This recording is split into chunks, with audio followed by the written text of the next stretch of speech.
오늘 같이 나눌 말씀은 히브리서 12장 1절에서 2절입니다. 히브리서 12장 1절에서 2절 말씀을 가지고 함께 말씀을 나누도록 하겠습니다. 다 같이 합독하겠습니다. 그러므로 이렇게 구름대와 같이 수많은 증인이 우리를 둘러싸고 있으니 우리도 갖가지 무거운 짐과 얽매는 죄를 버리고 우리 앞에 놓인 다름질을 참으면서 달려갑시다. 믿음의 창시자요 완성자이신 예수를 바라봅시다.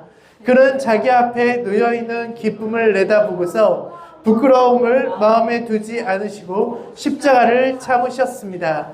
그리하여 그는 하나님 보좌 오른쪽에 앉으셨습니다. 오늘은 여러분은 예수님의 제자입니까? 라는 주제로 말씀을 나눠보겠습니다. 제가 한 가지 질문을 드리겠습니다. 여러분은 예수님의 제자입니까? 여러분들은 예수님의 제자입니까? 이 질문에 대해서 여러분들의 대답은 네일 것입니다. 성도 중 예수님의 제자가 아니라고 생각하는 사람은 없습니다. 그럼 여러분들이 생각하는 제자는 무엇입니까? 그리고 제자가 되기 위해서 나는 어떠한 노력을 하고 있습니까?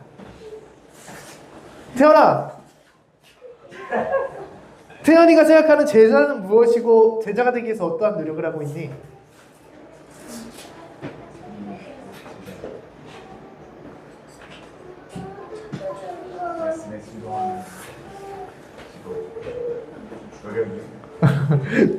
도연아!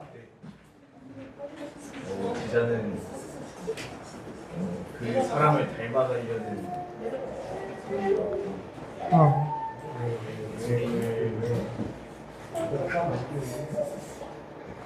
닮아가려고 노력하고 있습니다. 그렇습니까? 제자는 예수님의 가르침을 받아서 그분의 뒤를 따르는 사람을 말합니다. 내가 제자라고 생각한다면 예수님께서 무엇을 가르치는지에 대해서 알고 가르치는 것을 따르려는 노력이 필요합니다. 그리고 마침내 예수님의 가르침대로 따르기 시작했을 때 우리는 제자라고 불릴 수 있는 것입니다. 성도는 예수님의 제자라는 말을 많이 사용합니다. 교회는 제자라는 말뿐만 아니라 제자 훈련도 함께 진행을 합니다.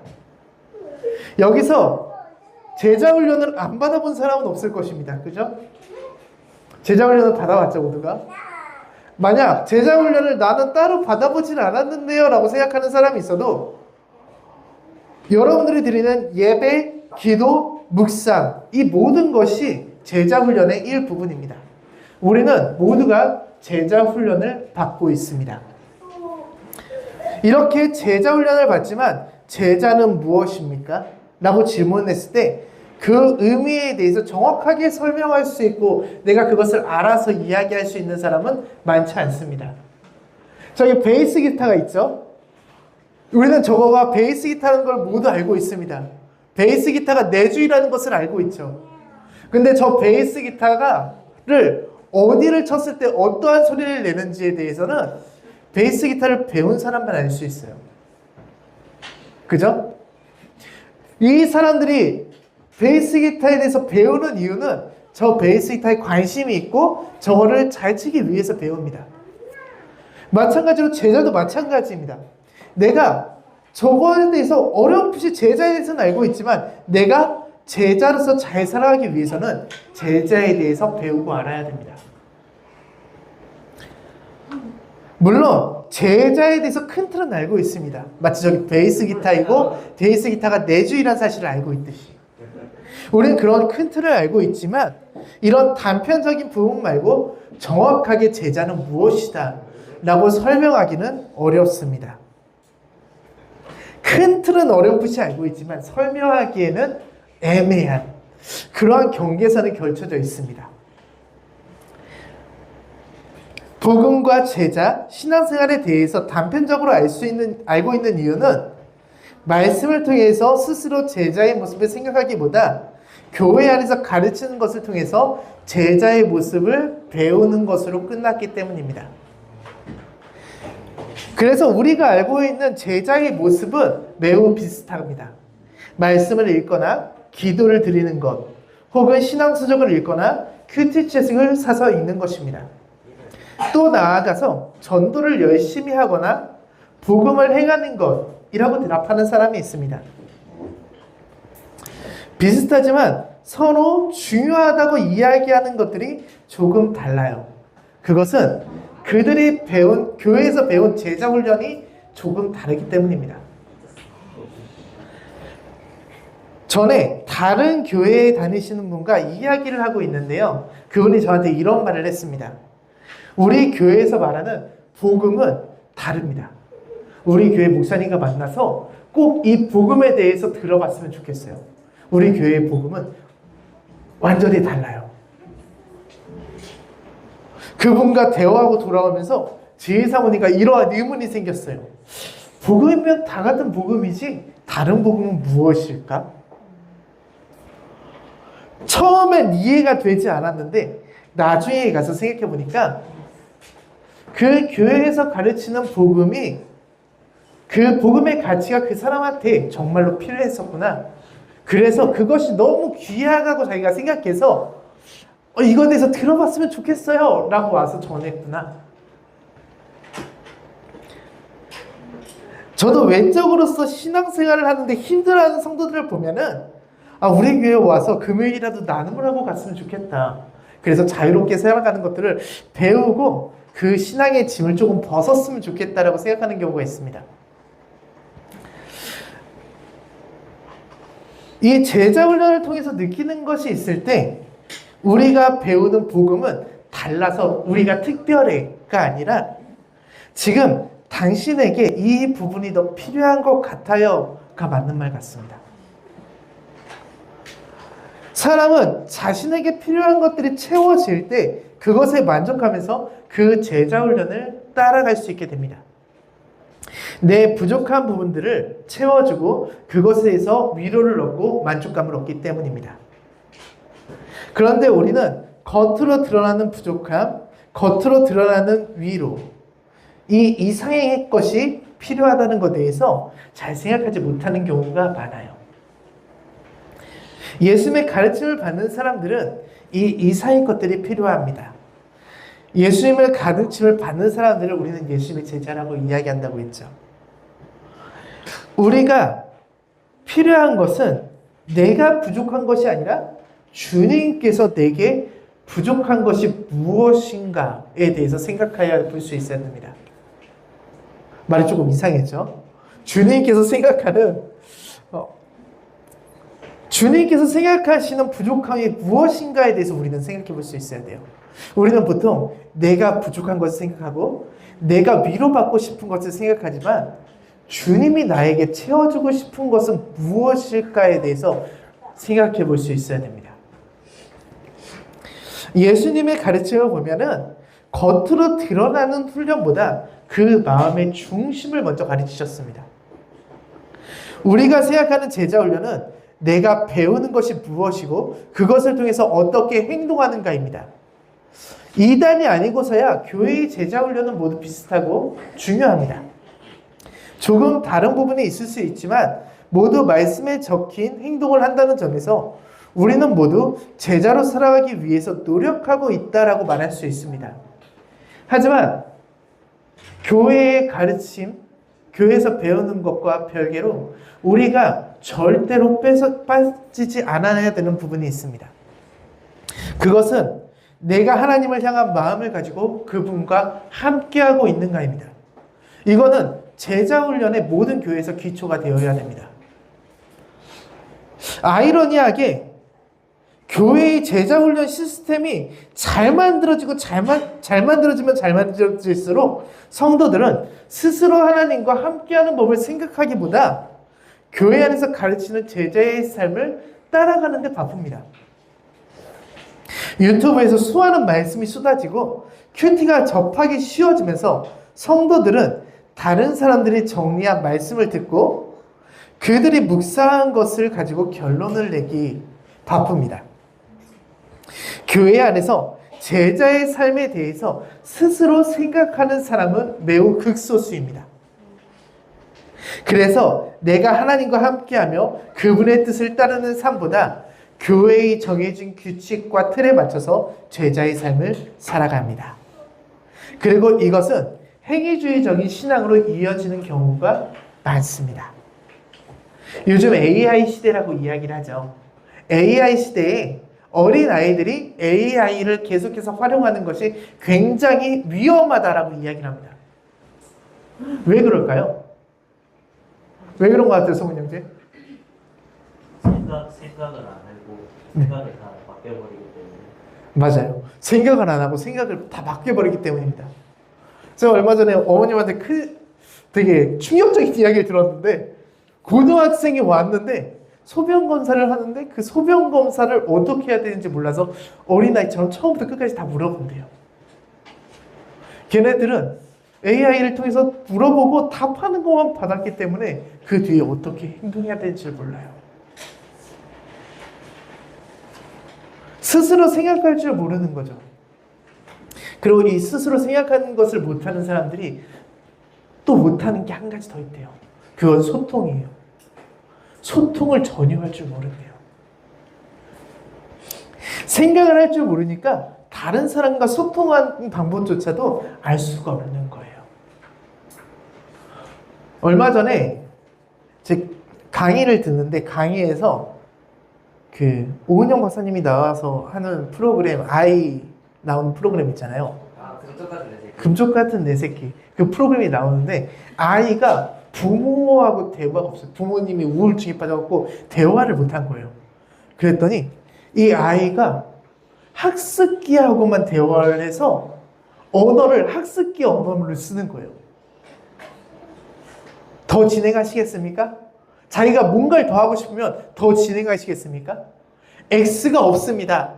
X는 없습니다. 이런 식으로 대화를 하더라고요. 그러니까 아이들하고 소통할 때 소통이 안 돼요. 이거는 태어날 때부터 가지고 있는 자폐가 아니라요, 후천적으로 만들어진 자폐라고 합니다. 이 자폐는 부모가 사랑을 심어주고 대화를 하기 시작하면 충분히 고쳐질 수 있는 자폐라고 해요. 근데 어렸을 때부터 관심을 못 가졌기 때문에 그 기간의 사랑을 한 번에 다 쏟아줘야 되기 때문에 굉장히 힘든 시간이 이어진다고 합니다.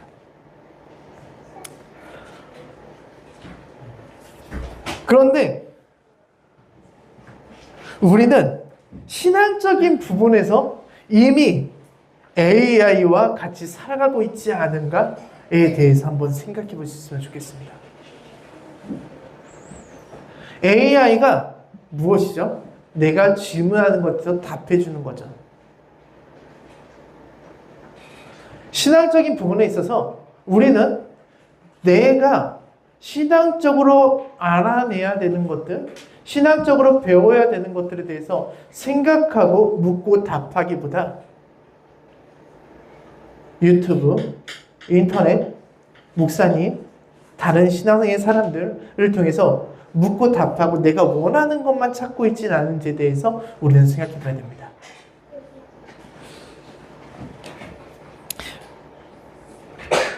하나님을 경외하기 위해서 가장 필요한 것은 내가 하나님과 함께하는 것입니다. 그리고 하나님과 함께하는 것은 내가 하나님에 대해서 생각하고 묵상하고 그분과 대화할 때 이루어져요. 근데 언제부턴가 사람들은 내가 만난 하나님을 이야기하는 것이 아니라 다른 사람이 만난 하나님이 내 하나님이 되어 있습니다. 하나님은 모두 특별하게 그 사람을 각 개인별로 창조하셨는데 내게 필요한 것이 모두 다른데 다들 똑같은 것만 생각합니다. 내가 묵상해야 될 부분이 다르고요, 내가 알아내야 될 부분이 다르고요, 하나님께서 내게 원하시는 것이 다른데 우리는 똑같은 것만 결론내서 도출해서 답하기를 원해요.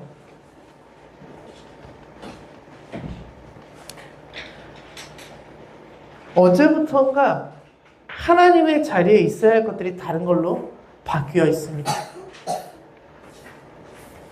우리가 주님의 제자가 되기 위해서는 내가 하나님과 함께 할 줄 알아야 됩니다. 내가 하나님과 함께 하기 위해서 마음을 쏟을 수 있어야 되고요. 마음을 쏟는 곳에 말을 하고 그 말이 행동으로 이어진다는 것에 대해서 생각해 볼 수 있어야 됩니다. 하지만 우리는 예배를 열심히 참석하고 말씀을 열심히 읽고 기도를 열심히 드리고 신앙서적을 열심히 읽고 교회 일을 열심히 하는 것에 더 집중해서 살아갑니다.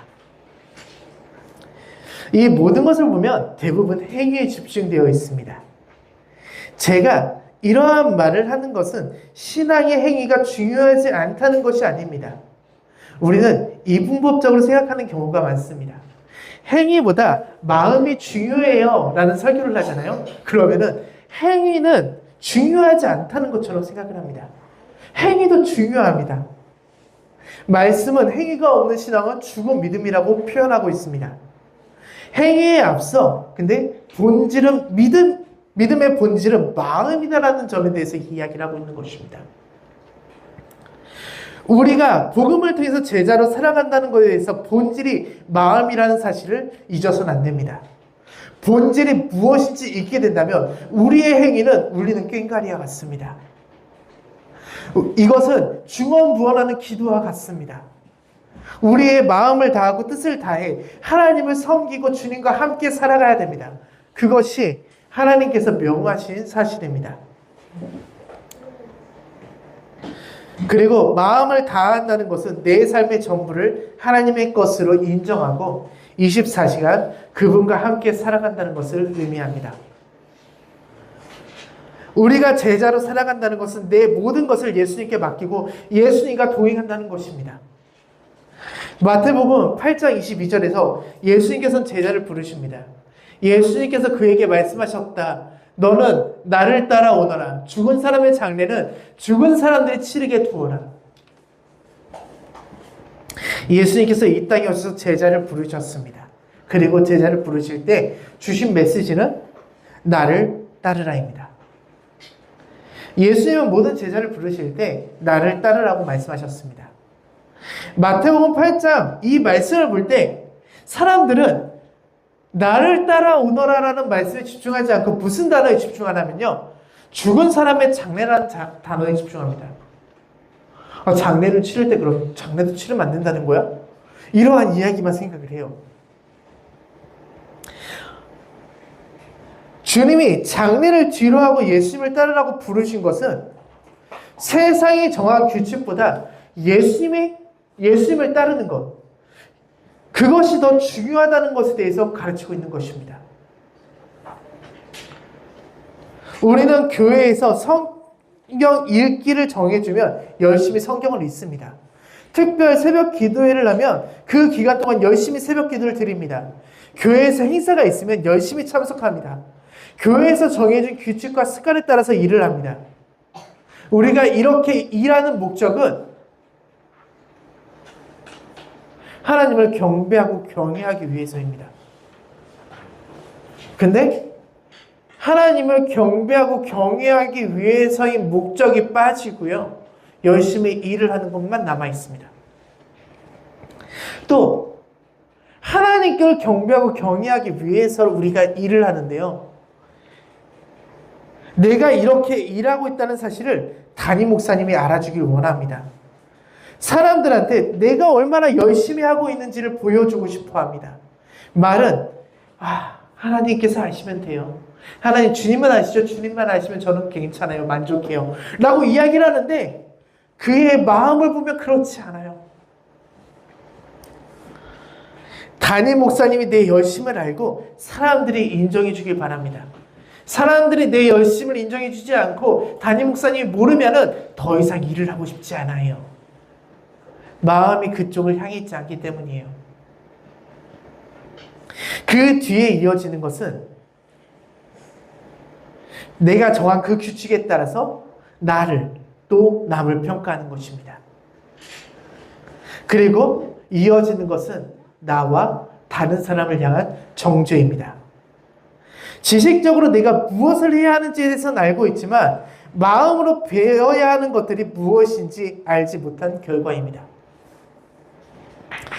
예수님을 따른다는 것은 단순히 스승의 지식을 배우는 것이 아닙니다. 예수님을 따른다는 것은 예수님을 모든 것을 닮아간다는 의미도 있지만 그 전에 내 삶 전체를 거는 결단이 필요합니다. 내 삶 전체를 건다는 것은 예수님이 내 삶의 전부라는 것을 인정한다는 것입니다. 예수님이 내 삶의 전부이기 때문에 내 삶 전체를 걸고 예수님을 따를 준비가 되어 있습니다. 나는 그렇게 살아가겠습니다. 라고 하는 것이 예수님의 제자가 된다는 것이에요. 예수님이 내 삶의 전부가 되잖아요. 그럼 그분의 하신 일과 행동, 그분의 말씀을 따라 살아갈 수밖에 없습니다. 그것 외에는 다른 것이 없기 때문입니다. 우리는 이런 마음의 결단을 생각하지 않고요. 그저 신앙의 행위를 통해서 나는 잘하고 있다고 생각하며 나는 예수님의 제자입니다라고 말을 합니다. 하지만 신앙적인 행동만으로서 우리는 예수님의 제자가 될 수 없습니다. 그 모습을 잘 보여주는 것이 마태복음에 나오는 부자 청년입니다. 부자 청년은 예수님을 찾아가서 영원한 생명을 얻기 위해서 무슨 선한 일을 행해야 하는가에 대해서 묻습니다.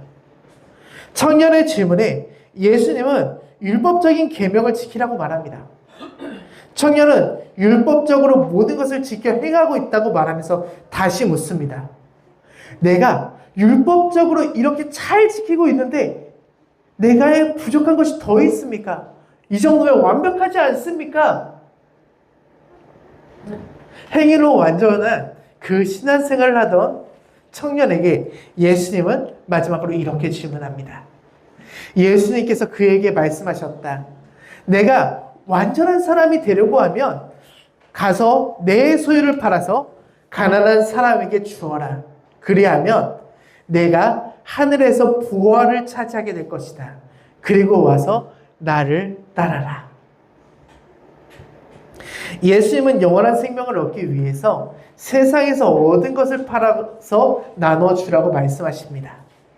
세상에서 얻은 소유를 팔아서 가난한 사람에게 나눠주라는 것은 이웃을 사랑하라는 계명을 지키는 일이었습니다. 겉으로 보이는 부유함이 아니라 영적인 부유함을 얻으라는 것입니다. 그리고 나를 따르라고 말씀하십니다. 세상의 미련과 욕심을 두지 말고 모든 것을 하나님으로 여기고 난 뒤에 예수님을 따르는 삶을 살아가라는 것입니다. 이 말을 들은 부자 청년은 깊은 고민에 빠집니다.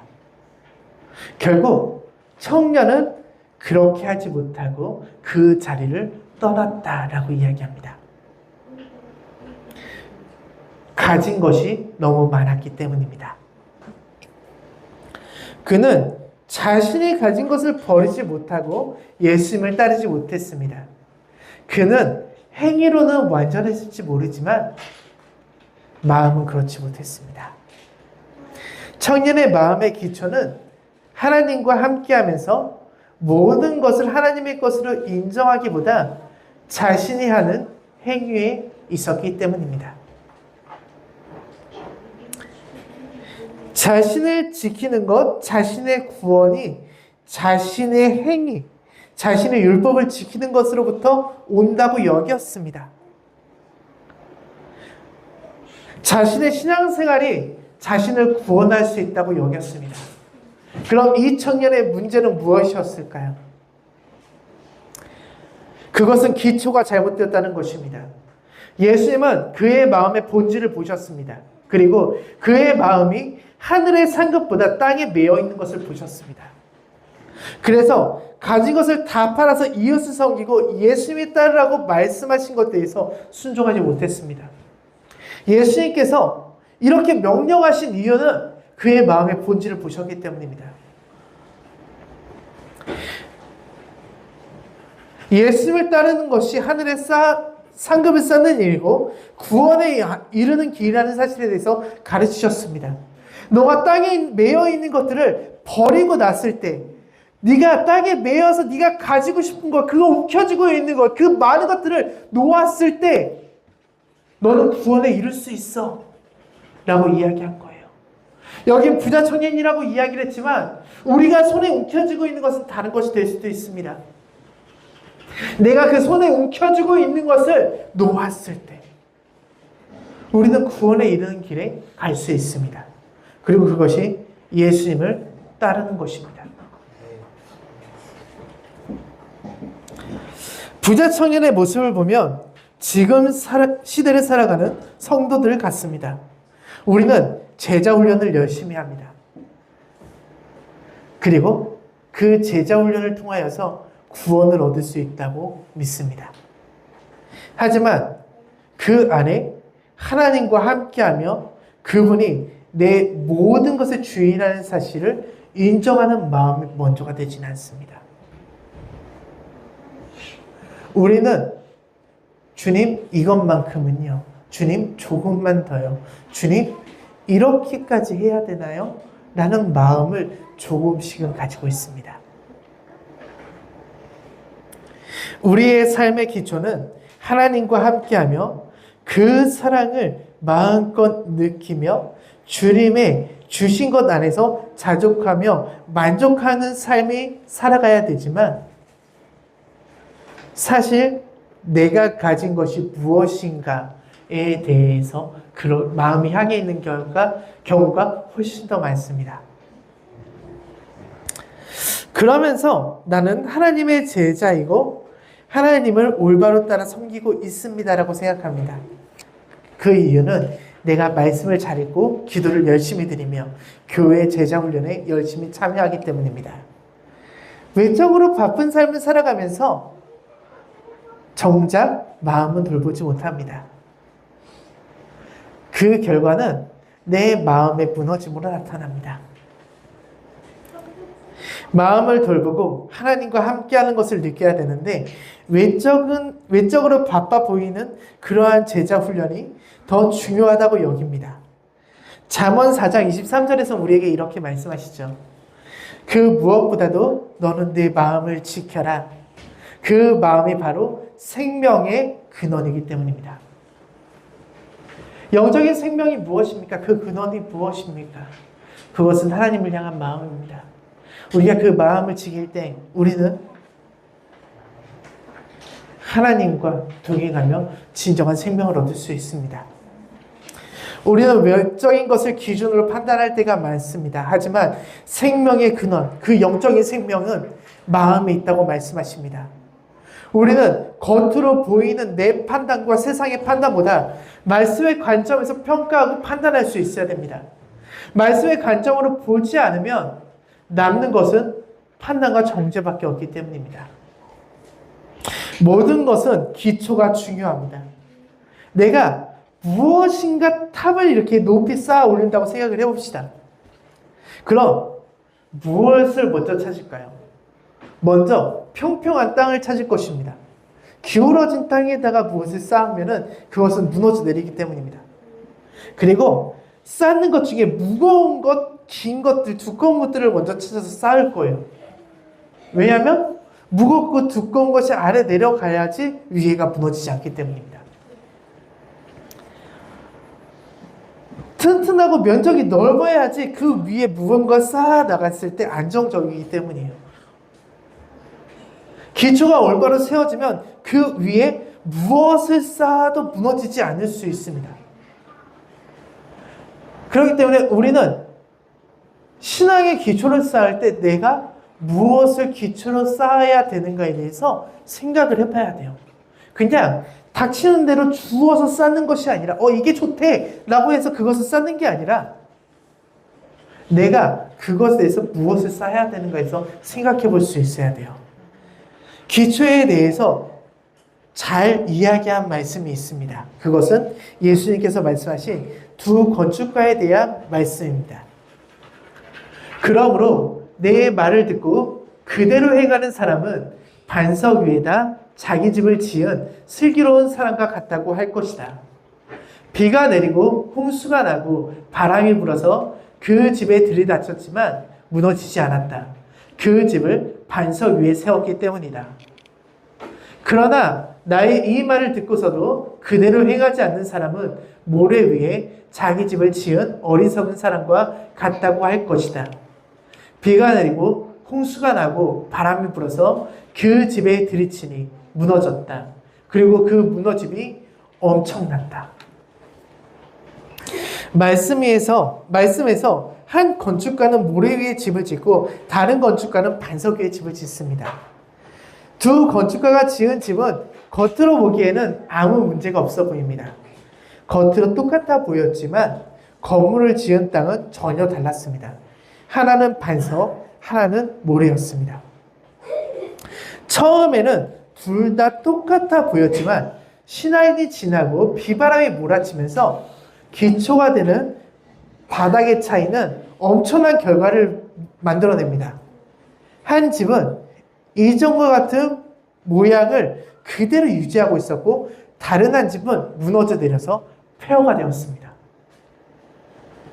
성도는 모두 마음의 영적인 집을 짓고 살아갑니다. 신앙생활을 하면서 겉으로 보이는 모습은 둘 다 똑같아 보입니다. 하지만 인생의 비바람이 몰아쳤을 때 그 집의 모습은 전혀 다른 모습을 볼 수 있습니다. 비바람이 몰아쳤을 때 중심을 붙잡고 하나님과 함께하는 사람이 있는가 하면 다른 사람은 비바람이 몰아쳤을 때 완전히 마음이 무너져 내립니다. 그리고 하나님을 떠나게 됩니다. 교회를 오래 다니고 봉사를 열심히 한 사람들은 겉으로 볼 때 매우 비슷해 보입니다. 그들은 주님 앞에서 마음을 지킬 수 있는 튼튼한 사람처럼 보입니다. 하지만 고난이 다가왔을 때 그들이 같은 반응을 보이지 않습니다. 그들의 반응은 기초가 무엇인지 그 기초에 따라서 집의 주인이 누구인지에 따라서 결정됩니다. 성도의 영적인 집의 기초는 그 집의 주인은 예수님이 되어야 됩니다. 성경은 예수님을 머릿돌이라고 말합니다. 또 신랑과 신부라고 표현을 합니다. 우리가 기초석으로 삼고 함께 살아가야 할 대상은 예수님 한 분밖에 없습니다. 신랑이신 예수님과 신부인 내가 함께 살아가는 집이 영적인 집입니다. 말씀은 우리에게 있어서 영적인 것을 먼저 생각하라고 이야기합니다. 그렇기 때문에 우리에게 있어서 같이 살아가는 신랑과 신부보다 그 영적인 집안에서 살아가는 예수님이 먼저가 될 수밖에 없는 것입니다. 가정에서 하나님께서 세운 질서가 존재합니다. 하나님이 세우신 질서는 남편은 머리가 되고 아내는 남편을 도와 가정을 함께 세워가는 것입니다. 우리가 이것에 대해서 계속 나눴죠. 이것을 영적으로 우리가 대입을 시켜야 됩니다. 영적인 집에서도 질서가 있어야 됩니다. 예수님이 우리의 머리가 되시고 우리는 예수님을 도와서 하나님의 나라를 세워나가야 됩니다. 이것이 주님께서 우리에게 정하신 영적인 질서의 기초입니다. 그런데 집의 주인이 아내인 내가 되어 있습니다. 그리고 아내인 나는 남편을 집으로 들어오지도 못하게 합니다. 그럼 남편이신 예수님은 어디에 있을까요? 요한계시록 3장 19절 20에서 21절 말씀해 보면 나는 내가 사랑하는 사람은 누구든지 책망도 하고 징계도 한다. 그러므로 너는 열심을 내어 노력하고 회개하여라. 보아라, 내가 문 밖에 서서 문을 두드리고 있다. 누구든지 내 음성을 듣고 문을 열면 나는 그에게로 들어가서 그와 함께 먹고 그는 나와 함께 먹을 것이다. 이기는 사람은 내가 이긴 뒤에 내 아버지와 함께 아버지의 보좌에 앉을 것과 같이 나와 함께 내 보좌에 앉게 하여 주겠다. 우리는 생각해 봐야 됩니다. 내 영적인 집의 주인은 누구입니까? 남편이신 예수님은 나를 사랑하는 마음으로 계획하시고 말씀하셔서 내가 올바른 길로 갈 수 있게 인도해 주시지만 나는 그 계획과 고난이 싫다는 이유로 문을 닫아버리고 그 예수님을 들어오지 못하게 하고 있지는 않습니까? 그 사랑과 책망과 징계가 힘들다고 듣기 싫다는 이유로 남편을 문 밖에 서서 기다리게 하면서 문을 두드리게 하고 있지 않습니까? 남편이신 예수님과 함께하고 있다고 말하지만 바쁜 일상과 제자 훈련에 빠져서 남편의 말을 듣고 있지 못하지는 않습니까? 우리는 나의 모습을 돌아볼 필요가 있습니다. 정말로 나의 주인은 누구입니까? 나의 바쁜 신앙생활에 있는 그 모든 것들입니까? 아니면 그 중심, 기초이신 예수 그리스도입니까? 바쁜 일상에 빠지면 우리는 바라봐야 될 것을 못 봅니다. 마르다가 그랬듯이요. 마르다는 여러 가지 접대를 하는 일로 분주했다. 그래서 마르다가 예수께 와서 말하였다. 주님, 내 동생이 나 혼자 일하게 두는 것을 아무렇지 않게 생각하십니까? 가서 거들어주라고 내 동생에게 말씀해 주십시오. 그러나 주님께서는 마르다에게 대답하셨다. 마르다야, 마르다야, 너는 많은 일로 염려하며 들떠 있다. 그러나 주님의 일은 많지 않거나 하나뿐이다. 마리아는 좋은 몫을 택하였다. 그러니 아무도 그것을 그에게서 빼앗지 못할 것이다. 마르다를 보면 많은 일로 염려하고 근심하고 있습니다. 예수님이 오신다는 마음에 들떠서 준비하고 그것을 예수님을 맞이하면서 좋은 것을 대접하고 있지만 정작 정말로 중요한 예수님이 오셔서 함께 있는데 그 예수님을 만날 시간은 존재하지 않습니다. 예수님을 만나기 위해서 들떠서 예수님을 만나기 위해서 그 모든 걸 준비한 건데 예수님과 함께 하진 않아요. 예수님은 곧 떠나야 되는데 예수님과 함께 하지 않고요. 자신이 들떠서 준비하는 일에 바빠요. 그와 함께 할 시간은 존재하지 않습니다. 마치 마르다와 같이 남편하고 같이 있지만 세상적 다른 염려와 근심 때문에 예수님과 함께하지 못하고 있지는 않습니까? 내가 다른 행동을 하는 것 때문에 예수님과 함께하지 못하고 있지는 않습니까? 그래서 그분의 말씀을 듣지 못하고 있지는 않습니까? 보고 싶다고 말은 하지만 예수님과 함께하고 싶다고 말은 하지만 예수님이 주인이라고 말은 하지만 내 염려와 들뜬 마음 때문에 예수님에 관해서 생각도 하지 못합니다. 정말 중요한 것이 무엇인지 이신 것입니다. 성경에서 이름은 매우 중요해요. 근데 예수님이 태어나실 때 성경에서 예수님의 이름이 무엇인지에 대해서 이야기해요. 그 중에 임마누엘이라는 이름이 있는데요. 그 임마누엘은 주님이 너와 함께 하신다는 것입니다. 하지만 우리는 이름을 버린 채 예수님의 제자로 살아가고 있다고 이야기합니다. 예수님이란 이름의 본질, 그 자체는 우리와 함께하는 것이에요. 근데 그 본질을 버린 채로 내가 예수님의 제자로 살아가고 있습니다라고 이야기할 수 있겠습니까?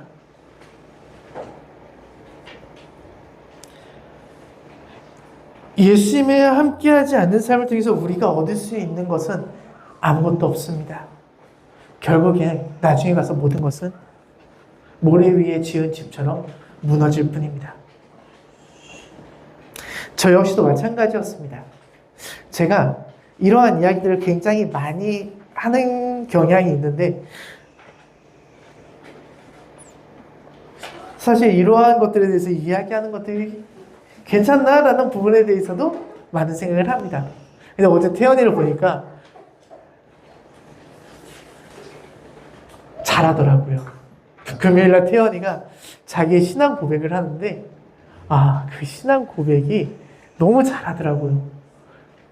그래서 그 모습을 보면서 생각을 했습니다.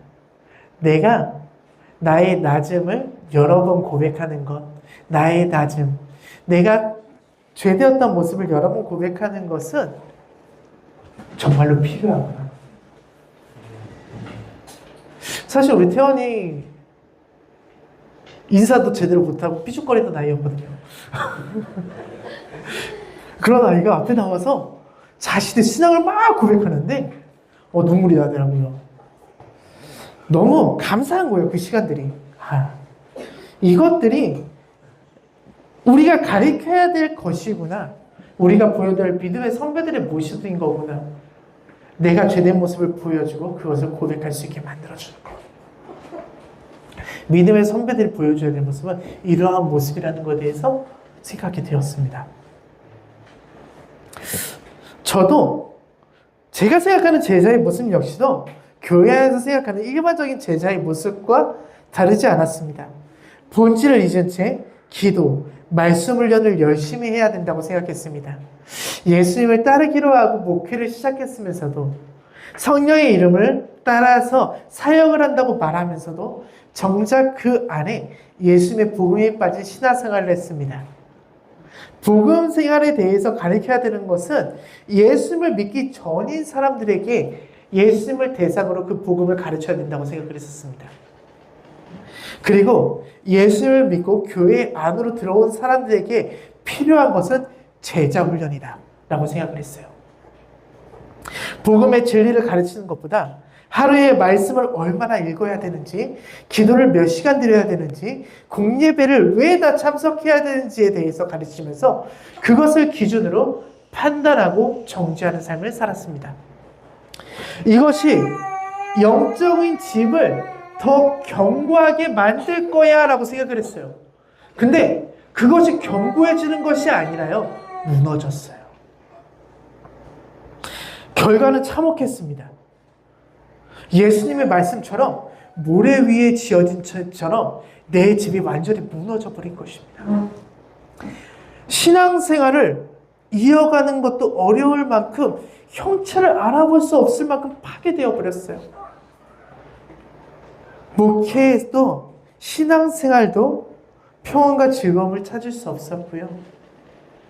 그분이 주시는 사랑이 무엇인지, 함께하는 것이 무엇인지 전혀 느낄 수 없었습니다. 내 영이 완전히 무너져 내린 것 같은 느낌이었습니다. 그 당시에 제가 느낀 감정은 실패였습니다. 나는 신앙생활, 영적인 삶, 이 모든 것에 완전히 실패했구나. 나의 목회는 실패였구나. 고난을 극복하지 못한 죄 많은 한 사람처럼 느껴졌습니다. 저는 육적인 가정도 영적인 가정도 전혀 지키지 못했어요. 그 결과 결국에는 영적인 집이 완전히 무너지게 되었습니다. 그 고난이 저에게 저주였을까요? 그렇지 않았습니다. 이것이 제게 있어서 축복이었습니다. 만약에 제가 어설프게 집을 고쳐서 쓰려고 했다면 지금의 저는 없었을 것이라고 확신합니다. 집이 완전히 무너져 내렸기 때문에 집을 새로 지을 수 있었습니다. 집을 새로 짓기 전에 제게 다가온 메시지가 하나 있었습니다. 복음 빼고 나머지는 모두 버려라. 이 메시지가 제가 일어설 수 있는 유일한 힘이 되었습니다. 그렇게 해서 복음을 통해서 새롭게 집을 지어나가기 시작합니다. 내가 여태까지 알고 있던 말씀과 지식이 아니라 계속해서 새로운 관점으로 사랑, 복음의 관점에서 말씀을 읽기 시작하고요. 사람들을 바라보기 시작하고요. 예배를 바라보기 시작하고 기도를 바라보기 시작했습니다.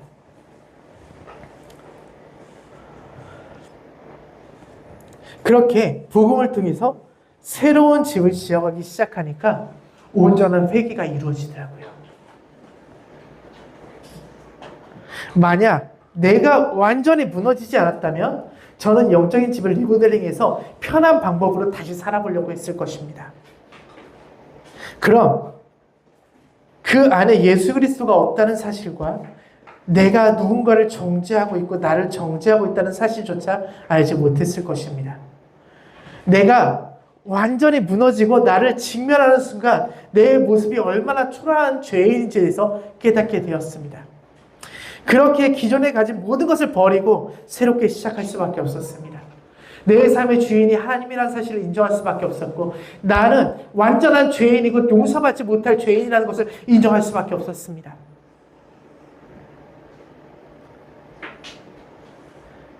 예수님과 함께 살아가는 것에 대해서 단순히 말씀을 읽고 묵상하고 예수님을 생각하는 정도로 여길 때도 많았습니다.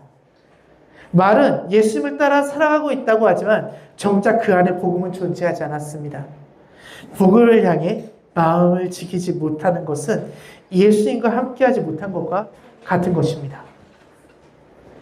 예수님은 복음을 위해서 나를 돌아가셨지만 나는 복음의 능력만 원했을 뿐 복음의 진정한 목적이 예수님과 함께하는 것에 대해서 생각하지 않았습니다. 복음이 주는 진정한 유익인 사랑에 대해서도 알지 못했습니다. 로마서 5장 3절에서 5절은 이렇게 이야기하고 있어요.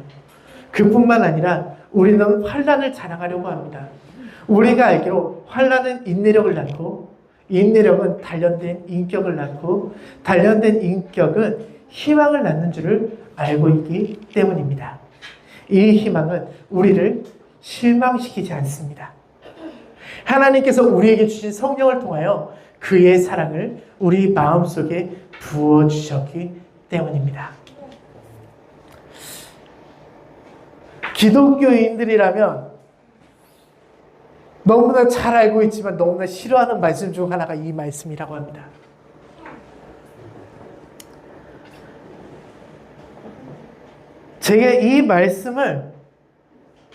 제가 이 말씀을 온전히 이해하게 된 것은 제게 찾아온 고난을 통해서 새로운 희망을 얻었기 때문입니다. 예수 그리스도의 사랑을 통하여서 희망을 꿈꾸며 살아가게 되었고 그 사랑을 통해서 살아가는 지금의 삶이 나를 실망하지 않게 만들었습니다. 그 희망은 제 꿈이 되었고요. 그 꿈은 계속해서 살아갈 수 있는 원동력이 되었습니다. 그 희망을 통하여서 저는 만족하는 삶을 알게 되었고요. 지금 제 삶에 너무나 만족하고 자족하는 삶을 살아갑니다. 누군가가 보면은 너무 편한 거 아니야? 라고 이야기할 수 있습니다. 나만 너무 편해 보이는 삶. 뒤에서 오는 힘들 수 있는데 나는 너무 편하고 혼자 자유로운 삶. 되게 책임 없는 쾌락 같기도 하죠. 근데 저는 너무나 감사해요. 복음을 기초로 세운 제자의 삶은 가장 큰 은혜이자 축복이었습니다. 그 뒤로 저의 삶은 완전히 변했습니다. 진정한 제자의 길에 대해서 생각하게 되었고요. 복음을 기초로 세운 제자의 삶을 생각하기 위해서 모든 것을 말씀으로 점검해보는 그러한 삶이 무엇인지에 대해서 알게 되었습니다. 그 결과 저는 복음 안에서 행복한 삶을 살아가고 있습니다. 제가 살아가는 시간 중에서 매일 오늘이 가장 행복한 삶으로 이어지고 있습니다. 우리가 금요일날 24시간 나의 예수와 라는 책으로 나눔을 시작합니다. 책을 통해서 제가 느낀 것은 제자에 대해서 어렴풋이 알고 있지만 그 제자도에 대해서 행하고 있지만 그것이 완전히 정리되지 않았다는 것입니다. 근데 이 책을 읽으면서 정리가 된 게 많이 되었어요. 우리가 복음에 대해서 맨 처음에 복음은 이런 것입니다 라고 어렴풋이 알고 있지만 아무도 그 복음에 대해서 설명해 보세요 라고 하면 설명을 하지 못했어요. 그죠? 근데 제자도 마찬가지예요. 제자에서 알고 있지만 그것에 대해서 설명하지 못해요. 근데 이 책을 보면은 설명을 할 수 있게 됩니다. 다음 주부터 좀 더 제자에 관해 대해서 제자란 무엇인가에 대해서 함께 알아보는 시간을 가져보려고 합니다. 그러기 위해서 여러분들이 해주셨다는 것에 해주셨으면 하는 것이 있습니다. 우리가 복음 빼고 다른 것들을 모두 버렸다고 말하지만 복음에 관련된 메시지를 들으면서도 아직 내가 버리지 못하고 부전청력과 같이 가지고 있는 무언가가 있을 수 있습니다. 이것이 있다면 그것이 무엇인가에 대해서 생각해보고 버리고 준비했으면 좋겠습니다. 내게 존재하고 있는 버리지 못한 것들이 있다면 말씀으로써 이것을 어떻게 버려야 하는지에 대해서 찾아보고 실천해 보시길 부탁드립니다. 그러면서 온전한 제자의 삶을 살아가는 것이 무엇인지 생각해 볼 수 있길 소망합니다. 이 과정을 통해서 주님의 사랑과 은혜, 예수님이 주시는 희망을 맛볼 수 있는 스트리처치의 공동체가 될 수 있기를 소망합니다.